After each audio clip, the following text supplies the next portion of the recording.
ॐ अज्ञानतिमिरान्धस्य ज्ञानाञ्जनशलाकया चक्षुरुन्मीलितं येन तस्मै श्रीगुरवे नमः। श्रीचैतन्यमनोभीष्टं स्थापितं येन भूतले स्वयं रूपः कदा मह्यं ददाति स्वपदान्तिकम्। नमो विष्णुपदाय कृष्णप्रेष्ठाय भूतले श्रीमते भक्तिवेदान्तस्वामिनिति नाम्ने। नमस्ते सरस्वतीदेवे गौरवाणी प्रचारिणे निर्विशेष शून्यवादी पाश्चात्यते सतारिणे। जय श्री कृष्ण चैतन्य प्रभु नित्यानंद श्री अद्वैत गदाधर श्रीवासादि गौर भक्त वृंदा।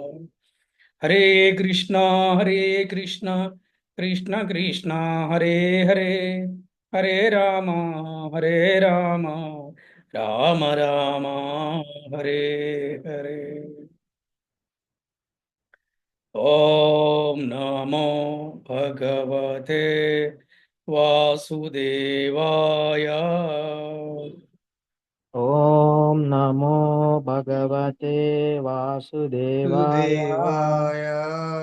ओम नमो भगवते वासुदेवाय। ॐ ॐ नमो नमो भगवते भगवते वासुदेवाय। वासुदेवाय। ओम नमो भगवते वासुदेवाय। ॐ ॐ नमो नमो भगवते भगवते वासुदेवाय। वासुदेवाय। హరే కృష్ణ. భక్తులందరికీ శ్రీకృష్ణ శుభమస్తు. అలాగే ఈనాటి క్లాసుకు చేసిన భక్తులందరికీ కూడా ఆత్మీయ ఆహ్వానం పలుకుతున్నాము. హరే కృష్ణ. ఈరోజు మనము భాగవత్ కథలలో రామకథ గురించి ఈరోజు మనం చెప్పుకుందాం. శ్రీరామనవమి సందర్భంగా మనము రామకథని చెప్పుకుందాం.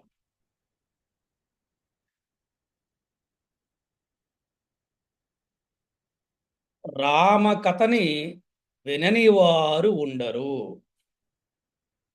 రామనామము చెవుల పడని వారు ఉండరు.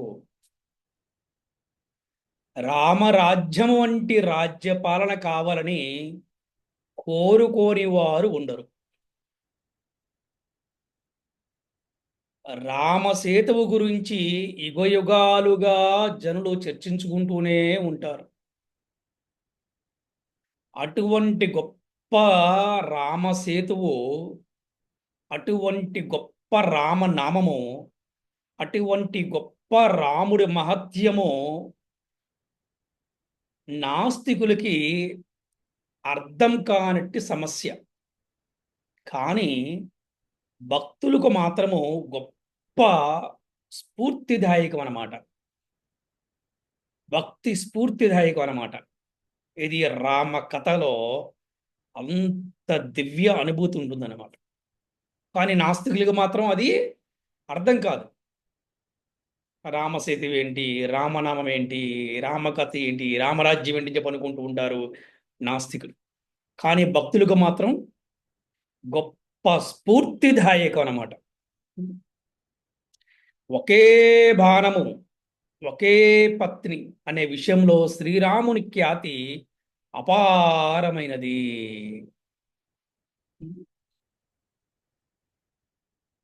క్షత్రియులలో, రాజులలో ఎంతమంది భార్యలైనా వారు వివాహం చేసుకోవచ్చు. కానీ అటువంటి త్రేతాయుగంలోనే, అంటే ఇప్పుడు మనకి 2 యుగాల క్రితమే, అంటే ఇప్పుడు మనం కలియుగంలో ఉన్నాం. అటువంటి త్రేతాయుగంలోని శ్రీరామచంద్రుడు ఏం చెప్పాడు? ఒకే పత్ని అనే విషయము శ్రీరాముడు ప్రపంచ మొత్తాన్ని కూడా ఆయన ఆకట్టుకున్నాడు అనమాట.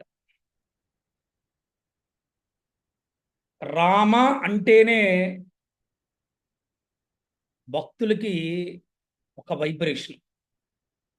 రామ అంటేనే ఒక ప్రేమమైనటువంటి దివ్య అనుభూతి. అటువంటి రామాయణము ఈ ప్రపంచమంతా కూడా ఆ, ప్రఖ్యాతి పొందిందన్నమాట. అలాగే రాముడు పితృవాక్య పరిపాలనలో, అంటే తండ్రి యొక్క మాటని జమదాటని కొడుకులాగా, గురువులను సేవించటంలో, అంటే గురువులకి ఎలాగ సేవ చేయాలి అని మన రాము నుంచి నేర్చుకోవచ్చు. ఉం? సోదరులను ప్రేమించడంలో, అన్నదమ్ములతో ఇలా ఉండాలి, అన్నదమ్ములు ఏ విధంగా ప్రేమించాలి, ఉం? స్నేహితులను ఆదరించడంలో, స్నేహం అంటే ఏంటి, ఉం? స్నేహితులను ఏ విధంగా ఆదరించాలి అని మన రాముని నుంచి మనము నేర్చుకోవచ్చు. గురువుకి ఏ విధంగా సేవ చేయాలి రాముని నుంచి నేర్చుకోవచ్చు. అన్నదమ్ములతో, కుటుంబ సభ్యులతో ఏ విధంగా ప్రేమించాలి రాముని నుంచి నేర్చుకోవచ్చు. దాసులను కరుణించడంలో, ఎంతో మంది రామదాసులు ఉన్నారు, మనం విన్నాం. ఉం? అటువంటి దాసులను కరుణించడంలో, ప్రజలను కన్న బిడ్డల వలె కాపాడడంలో ఒక రాజు ఎలా ఉండాలి అంటే, కేవలం నా కుటుంబమే కాదు, ఈ రాజ్య ప్రజలందరూ కూడా నా కన్న బిడ్డలే అనే భావన నిత్యం ఉండాలంట రాజుకి. ఎందుకంటే రాజుని సాక్షాత్తు భగవంతుడి యొక్క అంశ అంటారనమాట. భగవంతుడి యొక్క ప్రతినిధి. తల్లి, తండ్రి, గురువు, రాజు.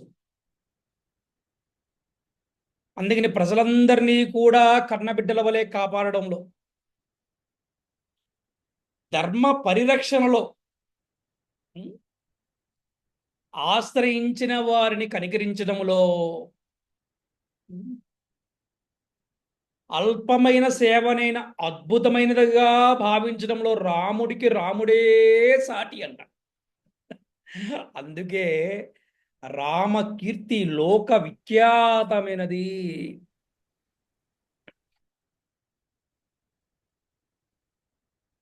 ఆశ్రయించిన వారిని కనికరించడంలో, ఒక కుక్క వెళ్ళిందంట రాముడి దగ్గరికి, నాకు అన్యాయం జరిగింది, న్యాయం చేయండి రామ అని. ఆ కుక్క కూడా రాముడు న్యాయం చేశాడనమాట. అంత గొప్ప వ్యక్తిత్వం ఉన్నవారు రాములు వారు. అందుకే రాముడికి రాముడే సాటి అంట. అందుకే రామకీర్తి లోకమంతా కూడా ప్రసిద్ధికెక్కింది, విశ్వమంతా ప్రసిద్ధికెక్కింది అన్నమాట. ఇంతకు శ్రీరామచంద్రుడి కీర్తి ఇంతగా విఖ్యాతి చెందడానికి, ప్రసిద్ధి చెందడానికి, ప్రచారం అవడానికి కారణం ఏమిటి అని ఆలోచిస్తే గనక ఆచార్యుల ద్వారా మనకి సమాధానం లభిస్తుంది. ఎందుకు ఎందుకు రామచంద్రుని కీర్తి, రామచంద్ర మహాప్రభు కీర్తి ఇంత బాగా ప్రసిద్ధి చెందడానికి, విఖ్యాతి చెందడానికి కారణం ఏదైనా మనం ఆలోచిస్తే గనక మన ఆచార్యుల ద్వారా మనకి మంచి సమాధానం లభిస్తుందంట. ఏంటి సమాధానం అంటే, ఏకకాలంలో షడ్గుణ ఐశ్వర్యాలు కలిగిన వాడే భగవంతుడు చెప్పబడింది శాస్త్రము. ఏంటండి షడ్గుణ ఐశ్వర్యాలు? ఎవరన్నా మన క్లాస్లో మనం చెప్పగలుగుతారా? షడ్గుణ ఐశ్వర్యాలు.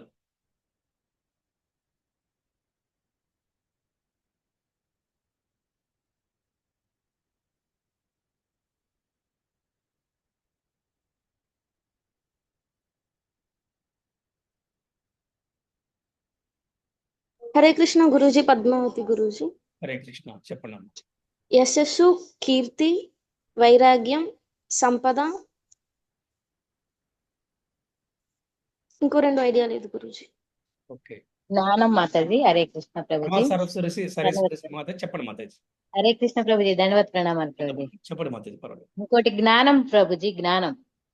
మీరు చెప్పండి 6 కూడా ఒకసారి ట్రై చేయండి. ఓకే ప్రభుజీ. సంపూర్ణ సౌందర్యము, యశస్సు, సంపద, కీర్తి, జ్ఞానము, వైరాగ్యము. హరి బోల్. ఎస్, హరే సంపద, శక్తి, యశస్సు, సౌందర్యము, జ్ఞానము, వైరాగ్యం అనేటువంటి షడ్విభూతులు, వీటిని షడ్గుణ ఐశ్వర్యాలు అంటారు. అంటే 6. వీటిని అనంతముగా కలిగిన వాడే భగవంతుడిని నిర్వచించబడింది. అందుకని అందరూ కూడా భగవంతులు కాదు, భగవంతుడు ఒక్కడే తెలుసుకోవాలి. భగవంతుడు ఒక్కడే. ఎవరిని భగవంతుడు అంటాడు అని చెప్పడానికి ఇక్కడ మనం తెలుసుకోవచ్చు. ఎవరైతే షడ్గుణ ఐశ్వర్యాలు కలిగి ఉంటాడు ఏకకాలంలో, వారే భగవంతుడు.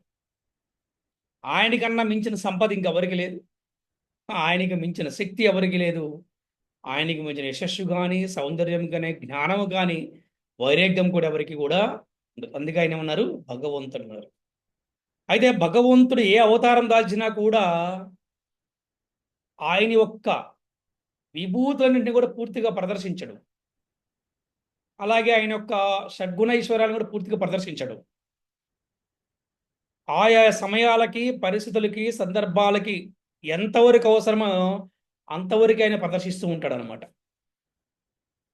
ఆ విధంగా శ్రీరామచంద్రుడు ధన్వంతరి అవతారాలు యశస్సు అనే భగవద్విభూతిని ప్రదర్శించారు. అందుకే శ్రీరామచంద్రుని ఖ్యాతి యుగ యుగాలకి కూడా కీర్తించబడుతుంది. యుగ యుగాలకి. మీ అందరి ప్రశ్న, శ్రీరామచంద్రుడు ఏ యుగములో ఆయన అవతరించారు చెప్పండి? త్రేతాయుగంలో.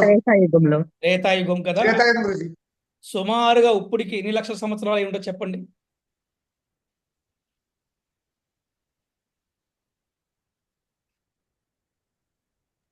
ఇరవై లక్షలు అయి ఉండొచ్చు ప్రభుజీ. ఎస్ ఎస్, అంటే 20 లక్షల సంవత్సరాలకు జరిగినటువంటి రామలీల ఇప్పుడు కూడా గుర్తుంది అందరికీ. 20 లక్షల సంవత్సరాలు జరిగినటువంటి రామలీల ఇప్పుడు కూడా గుర్తుంది. అందుకే రాముడి గుడి లేని ఊరు ఉండదంట. మేబీ ఇప్పుడు ఎక్కడైనా తీసి ఉంటారు. అది చిన్న ఊరో పెద్ద ఊరో, పల్లెటూరో పట్టణమో నగరమో ఏదన్నా కానివ్వండి, రాముడి గుడి లేని ఊరు ఉండదంట. ఒకప్పుడు అలాగే ఉండేది.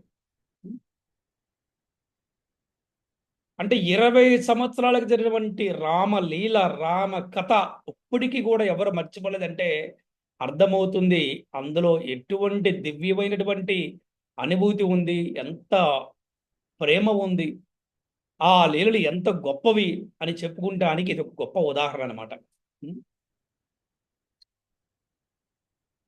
అలాగే మనకి భాగవతంలో 9వ స్కంధంలో వస్తుంది అనమాట. రామచంద్రుని యొక్క లీలలను సుఖదేవ గోస్వామి పరీక్షిత మహారాజుకి చాలా చక్కగా వివరించడం జరిగిందనమాట. పరమ భాగవతోత్తముడైనటువంటి సుఖదేవుడు చెప్పిన రామకథను ఇప్పుడు మనందరం కూడా భక్తి ప్రపత్తులతో చదువుదాం.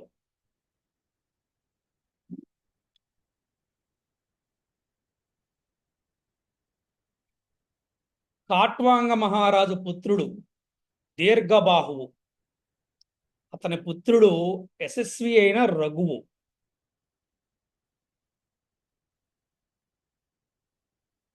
రఘువు కొడుకు అజుడు, అజుడు కొడుకు దశరథుడు. మళ్ళీ చెప్తున్నా, కాట్వాంగర మహారాజు కొడుకు దీర్ఘబాహువు, అతని కొడుకు రఘువు, అతని కొడుకు అజుడు, అతని కొడుకు దశరథుడు. దేవతలచే ప్రార్థింపబడి పరతత్వమైన భగవంతుడు చతుర్వ్యూహముతో శ్రీరాముడు, లక్ష్మణుడు, భరతుడు, శత్రుఘ్నుడు అనే నామములతో దశరథునికి 9 పుత్రులుగా లభించాడు. ఇక్కడ తెలుసుకోవాల్సిందంటే రాముడు, లక్ష్మణుడు, భరతుడు, శత్రుఘ్నుడు ఈ 9 కూడా వేరు కాదు, సాక్షాత్ భగవంతుడే. మనము చెప్పుకున్నాము ఎక్కడంటే కృష్ణుడు, బలరాముడు ఇద్దరు ఒకటే. భగవంతుడే రెండు అవతారాలుగా ఆవిర్భవిస్తారు ద్వాపరయుగంలో. మీరు చూస్తే కనుక భగవంతుడు ఒకరే, కృష్ణుడే కృష్ణులాగా బలరాములాగా వచ్చారు. ఇక్కడ కూడా ఏంటంటే చతుర్వ్యూహం అన్నమాట అండి. ఆయన 4 వ్యూహాలతోటి, ఒకరు శ్రీరాముల్లాగా, ఇంకొకరు లక్ష్మణులాగా, ఇంకో భరతుల్లాగా, ఇంకో శత్రువులాగా ఆయన దశరథుడికి నలుగురు పుత్రులుగా లభించారు. రామచరితము అతి పావనమైనది. అందుకే అది ఋషిభి తత్వదర్శిభి అని చెప్పబడింది. అంటే అది తత్వదర్శులైన ఋషులచే వర్ణితమైనట్టుది. పరీక్షిణ మహారాజు రామకథని అంతకుముందే చాలాసార్లు విన్నాడు కనుక ప్రస్తుతము సంక్షిప్తంగా చెబుతానని సుఖదేవ గోస్వామి అన్నారు. ఎందుకంటే మనందరూ తెలుసు కదా, ఎందుకు రామకథని పరీక్షిత మహారాజు చాలాసార్లు విన్నాడు అంటే మనందరూ తెలిసిందే కదా. పరీక్షిణ మహారాజు యొక్క తాతలు పాండవులు వీళ్ళందరూ కూడా ద్వాపరయుగానికి చెందినవారు. అంతమంది యుగంలోనే రామకథ జరిగింది కదా, రామలీల జరిగింది కదా. అందుకని యుగ యుగాలకు రామకథ చెప్పుకుంటూ ఉంటారు కాబట్టి పరీక్షిత మహారాజు అలాంటి రామకథ విన్నాడు ఎన్నోసార్లు.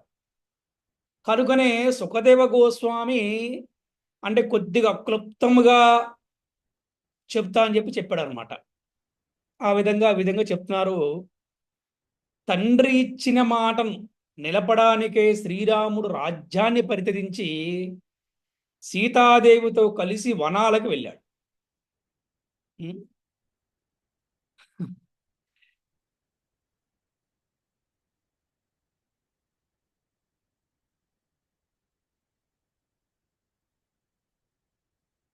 ఆయన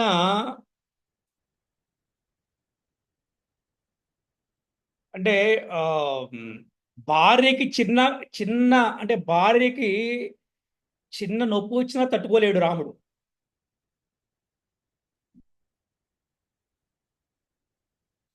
అటువంటి రాముడు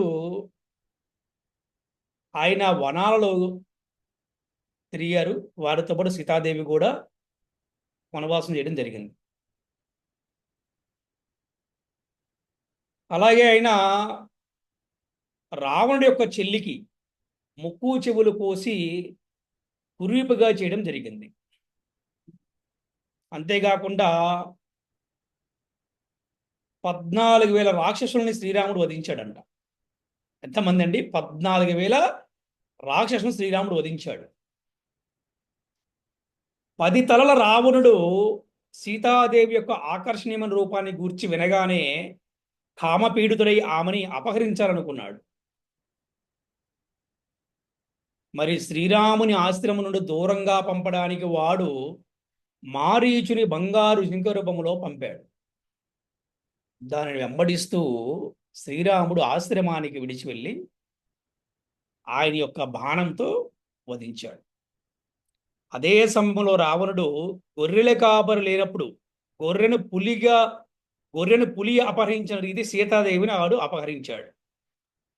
అప్పుడు శ్రీరాముడు పత్ని వియోగముతో బాధపడుతూ ఆయన వనాల్లో తిరిగారు. ఆయన ఆ విధంగా అతడు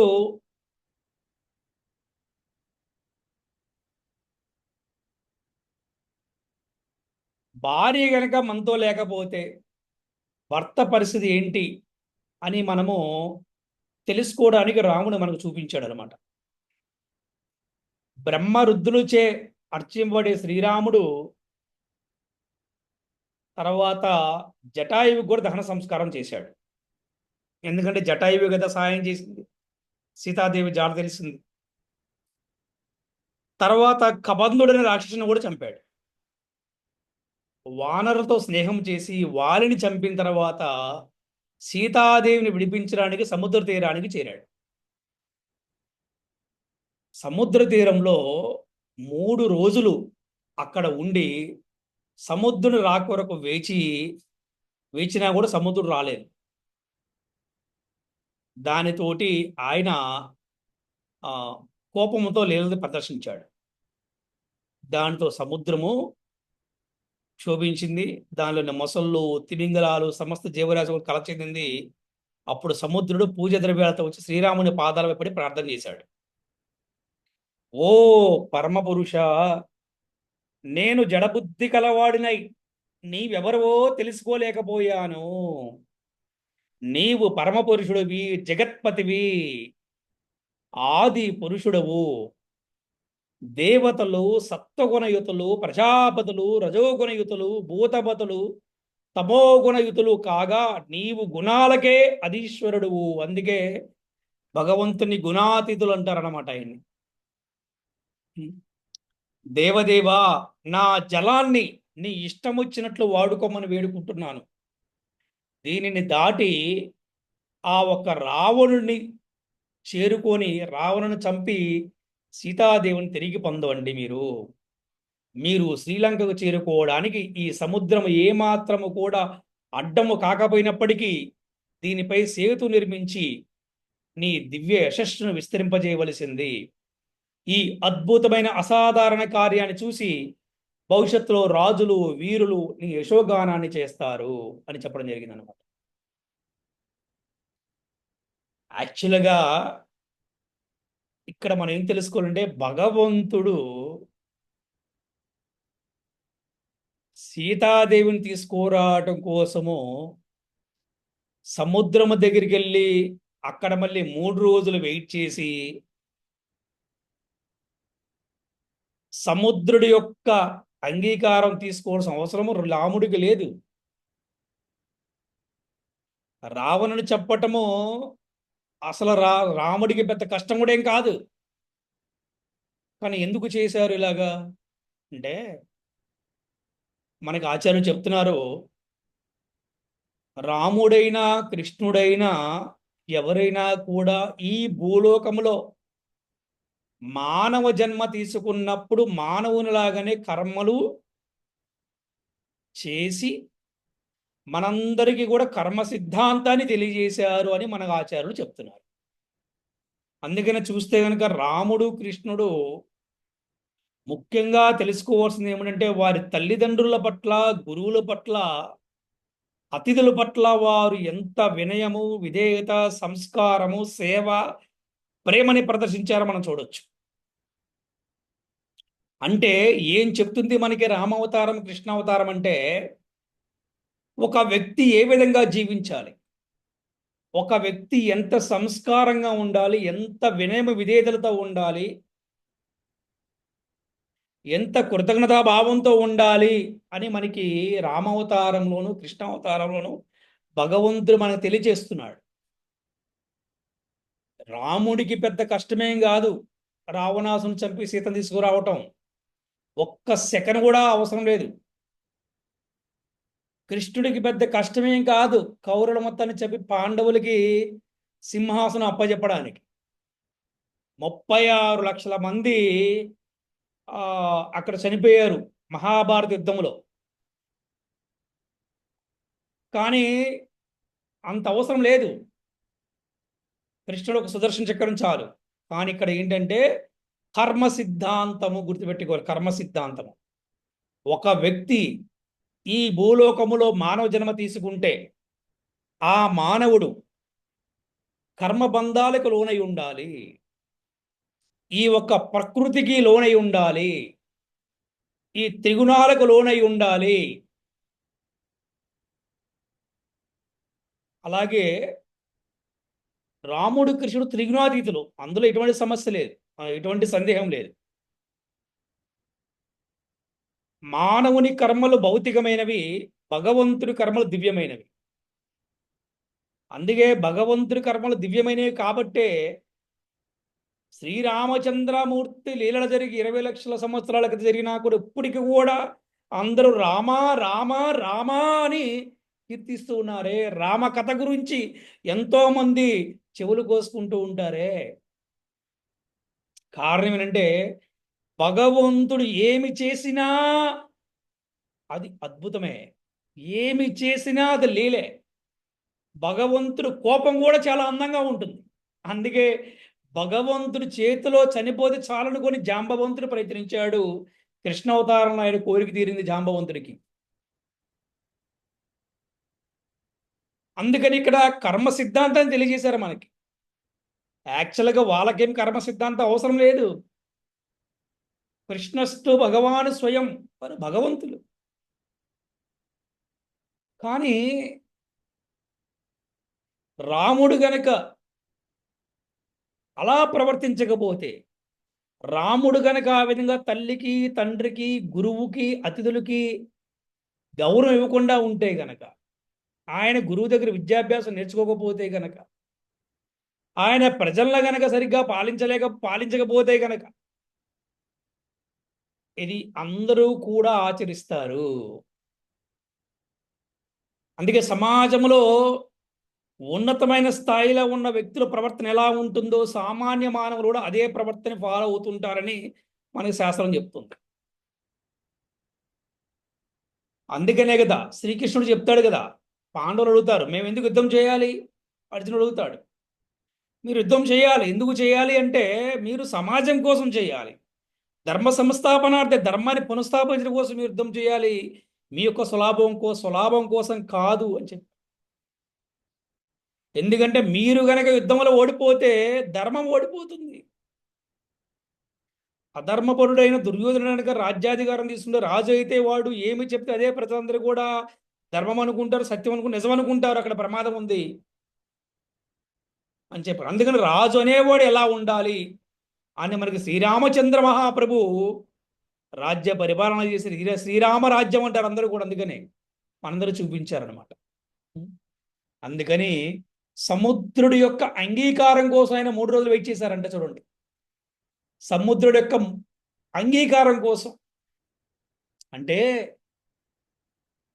ప్రతి ఒక్క అధికార దుర్వినియోగం అంటారు. అధికార దుర్వినియోగం అది ఈ సమాజంలో మనం ఎక్కువ చూస్తూ ఉంటాం. అధికారం ఉంటే ఏమైనా చేయొచ్చని. కానీ రాముడు కానీ కృష్ణుడు కానీ ఎక్కడ కూడా అధికారాన్ని వాళ్ళు దుర్వినియోగం చేయకుండా ఎవరికి ఎంతవరకు గౌరవం వల్ల ఆ విధంగా గౌరవిస్తూ వారు అందరిది కూడా చాలా విధేయంగా ఉన్నారన్నమాట. యాక్చువల్గా సముద్రుడి అంగీకారం కోసం శ్రీరామచంద్ర మహాప్రభు చేసిన అవసరం ఏంటంటే వినయము, విధేయత, సంస్కారం. అందుకని సముద్రుడు అర్థం చేసుకోలేకపోయాడు. ఓ పరమపురుష, ఓ భగవంతుడా, నీవు ఆది పురుషుడువు, నీవు పరమపురుషుడు, నువ్వు పురుషోత్తముడివి. నాకు జడబుద్ధి కలిగి నా బుద్ధి నాశనమైపోయి నీవెవరివో నేను తెలుసుకోలేకపోయాను రామా.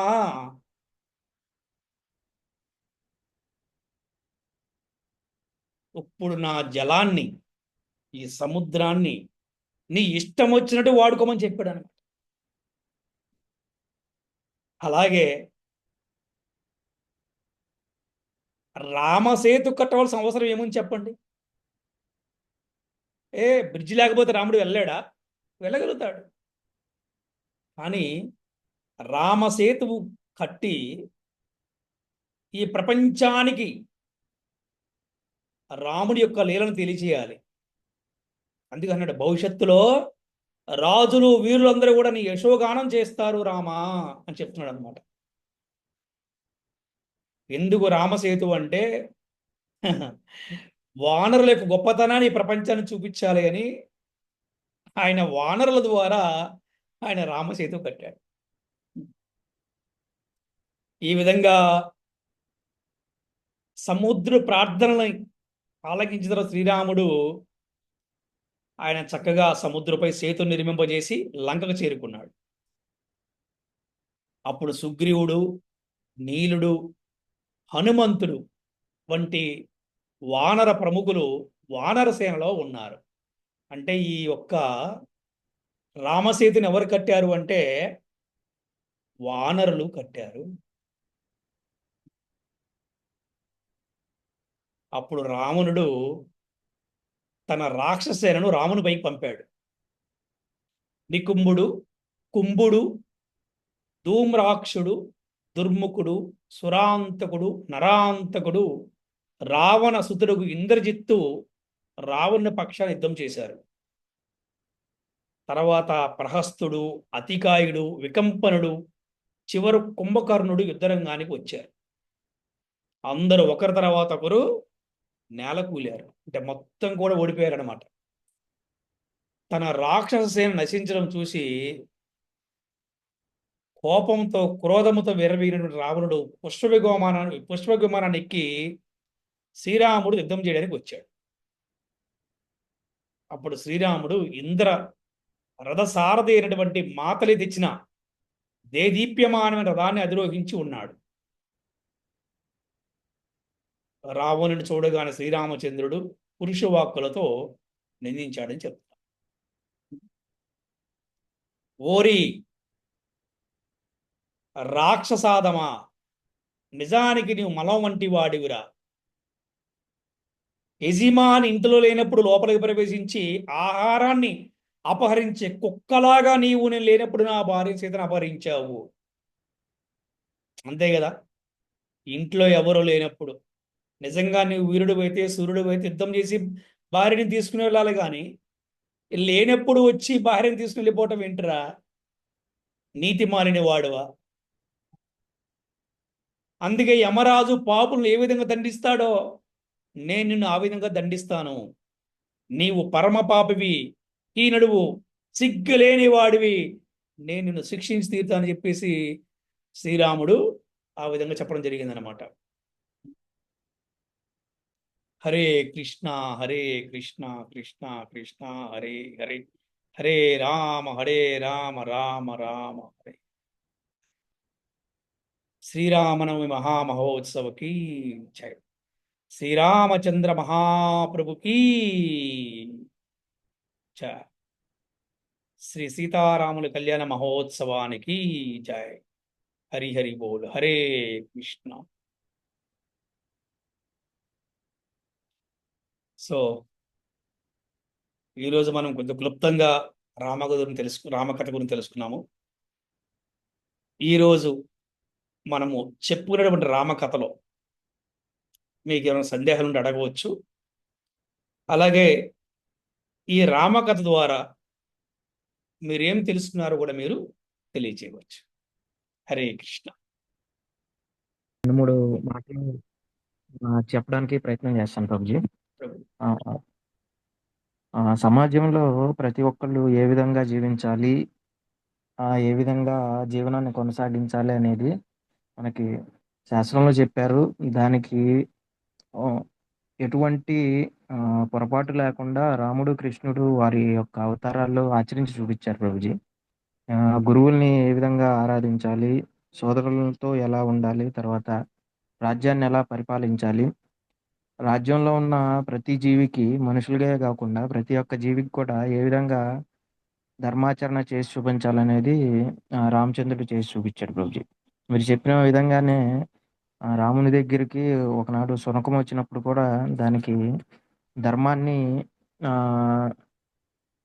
అందజేశారు ప్రభుజీ రామచంద్రులు.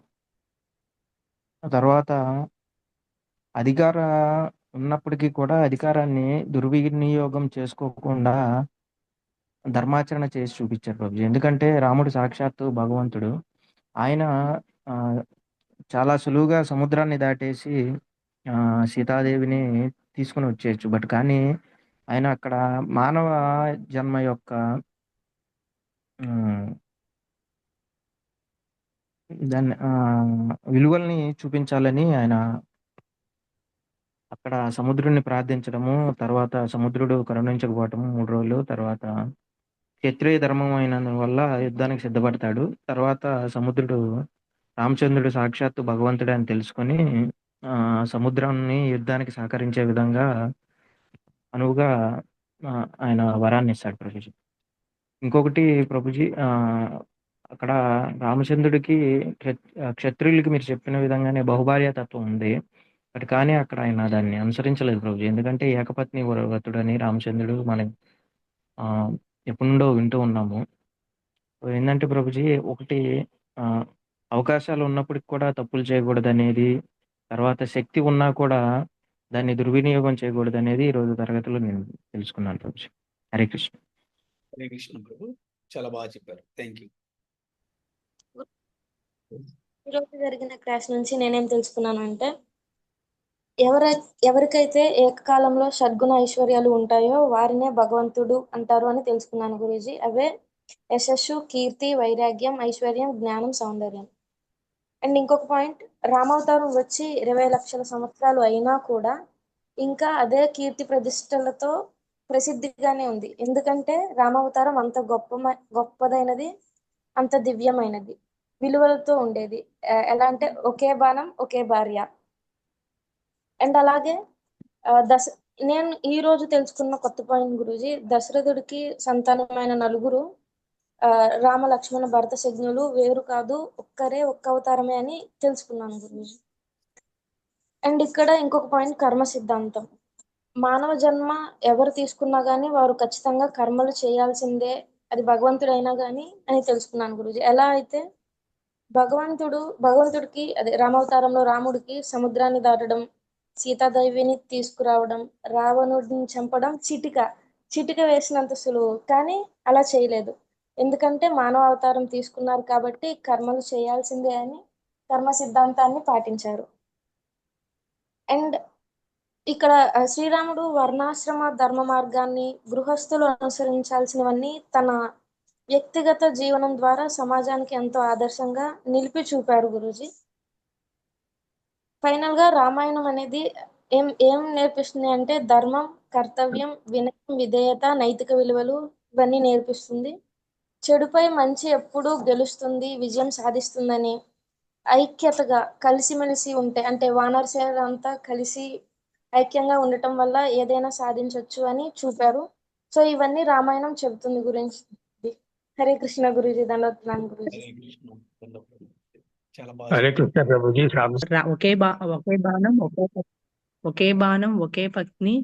ఈ శ్రీరాముడు ప్రపంచం మొత్తం ఆకట్టుకున్నారు. అన్నదమ్ముల్ని ఎట్లా ఆదరించాలి, స్నేహితుల్ని ఏ విధంగా ఆదరించాలి, గురువుకి ఏ విధంగా సేవ చేయాలి అని రామును ద్వారానే తెలుసుకున్నాము. రాజ ప్రజలందరూ ఆయన కన్న బిడ్డలే. ధర్మ పరిరక్షణలో ఆ ఆయన మనకి ఎలా అనేది తెలియచేస్తున్నారు. రాముడే కీర్తినీయుడని తెలుసుకున్నాము. ఏకకాలంలో షడ్గుణైశ్వర్యుడు భగవంతుడు అని తెలుసుకున్నాము. ఆయన 14,000 రాక్షసులను సంహరించాడని కూడా తెలుసుకున్నాము. భగవంతుడు సీతాదేవిని తీసుకురావటానికి సముద్రుణ్ణి 3 రోజుల అంగీకారం తీసుకొని అవసరం లేదు. ఆయన మానవ జన్మ ఎత్తారు రాముడైనా కృష్ణుడైనా మానవ జన్మ ఎత్తారు కాబట్టి కర్మ సిద్ధాంతాన్ని అనుసరించి భగవంతుని అనుసరించాలి అని మనకి తెలియజేయటం కోసం మనకి చూపించారు. ప్రకృతికి మనం లోనై ఉండాలి అని తెలుసుకున్నాం గురుజీ. త్రిగుణాలకి అతీతుడు భగవంతుని కర్మలు దివ్యమైనవి, మానవుని కర్మలు భౌతికమైనవి అని తెలుసుకున్నాము. కృష్ణస్తు భగవాను అంటే ఆయన భగవంతుడు. సముద్రుడు భగవంతుడు అని రాముడు భగవంతుడు అని తెలుసుకోలేకపోయాడు అని నన్ను క్షమించమని ప్రాధేయపడ్డాడు. వానరులకి రామసేతు ఇవ్వటం వల్ల వాళ్ళ ఐకమత్యము వాళ్ళ సేవ గురించి తెలియచేయటం కోసం రామసేతువు నిర్మించారు అని తెలుసుకున్నాం గురుజీ. హరే కృష్ణ గురుజీ. మీరు చాలా బాగా చెప్పారు మత్తేజీ. రోజున ఇంప్రూవ్మెంట్ అయ్యారు మీరు ప్రజెంటేషన్ లో. Thank you. హరే కృష్ణ గురుజీ.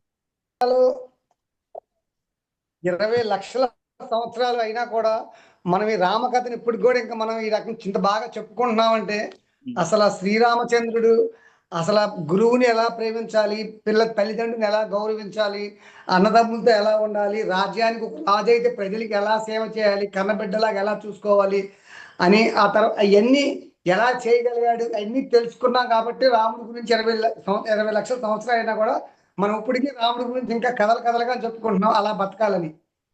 ఇది గురించి నేను తెలుసుకుంది ఈరోజు. హరే కృష్ణ గురుజీ. యా, సో ఇదే మోరల్ అంటే ఇదేనమాట. సో రాముడు ఏ విధంగా జీవించాడు ఆ విధంగా జీవించే ప్రయత్నం చేయాలి. రాముడు ఏ జీవికి హాని చేయలేదు. అంటే రాముడి యొక్క చరిత్ర సర్వ మానవాళికి కూడా ఆదర్శము, దిక్సూచి అన్నమాట. అందుకే 20 లక్షలు కాదు 20 కోట్ల సంవత్సరాలు అయినప్పుడు కూడా ఎప్పటికీ రామకథని, కృష్ణ కథని ఎవరు కూడా మర్చిపోలేరు అనమాట. ఎందుకంటే అందులో ఉన్నటువంటి దివ్యత్వం, అందులో ఉన్నటువంటి ప్రేమత్వం, అందులో ఉన్నటువంటి దివ్యమైన అనుభూతి ఎక్కడ మనకి కనపడదు, వినపడదు అనమాట. అందుకే రామకథ, కృష్ణ కథ అంత విశ్వమంతా కూడా ప్రఖ్యాతి చెందిందనమాట. హరే కృష్ణ. చెప్పారు ప్రభు.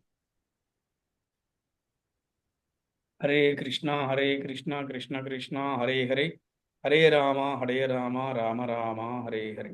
హరే కృష్ణ కృష్ణ కృష్ణ హరే హరే, హరే రామ రామ రామ హరే హరే. హరే కృష్ణ కృష్ణ కృష్ణ హరే హరే, హరే రామ రామ రామ హరే హరే. శ్రీల ప్రభుపాదికి జై, శ్రీల గురుదేవ్కి జై. హరి హరి ఓ. హరే కృష్ణ. హరే కృష్ణ గురూజీ. దండవత్ ప్రణాం గురూజీ. థ్యాంక్ యూ గురూజీ. ఈరోజు శ్రీరాముడి గురించి ఎన్నో విషయాలు తెలుసుకున్నాం గురూజీ. హరే కృష్ణ గురుజీ. ధన్యవాద ప్రణామం. శ్రీరాముని గురించి తెలుసుకున్నాము. థ్యాంక్ యూ గురూజీ. హరే కృష్ణ. హరే కృష్ణ గురూజీ. దండవత్ ప్రణామాలు గురూజీ. ఈరోజు చాలా ఎక్సలెంట్ గా క్లాస్ చెప్పారు గురూజీ. చాలా బాగుంది గురూజీ. హరే కృష్ణ గురూజీ. హరే కృష్ణ. హరే కృష్ణ. హరే కృష్ణ గురుజీ. ధన్యవాద ప్రణామం గురుజీ. ఈరోజు రామచంద్రుడి గురించి చాలా అద్భుతమైన విషయాలు నేర్చుకున్నాం Prabhuji. Thank you very much. Hare Krishna. Hare Krishna. Hare Krishna Prabhuji. దండవత్ ప్రణామములు ప్రభుజీ. ప్రభు. హరే కృష్ణ. చాలా చాలా బాగా సంతోషంగా ఉంది సార్. నాకు స్వామి ఇవాళ నాకు రామచరిత్ర విన్నాను. సంతోషం ప్రభు. హరే కృష్ణ.